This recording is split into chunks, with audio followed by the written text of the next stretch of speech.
Et elle n'épargne personne. On parle de Yaël Braun-Pivet, du président Emmanuel Macron au Premier ministre François Bayrou. La présidente de l'Assemblée nationale multiplie les piques et un bilan jugé en demi-teinte pour le président Emmanuel Macron. Des désaccords affichés avec le Premier ministre François Bayrou.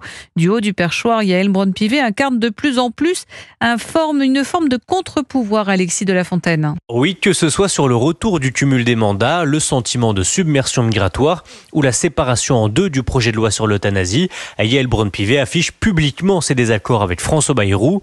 Idem en juin dernier, quand elle implore Emmanuel Macron de ne pas dissoudre l'Assemblée nationale et lui demande à la place d'être nommée à Matignon. La présidente du Palais Bourbon a toujours voulu faire entendre sa voix. Elle est indépendante et ne doit rien à personne, assure un de ses proches.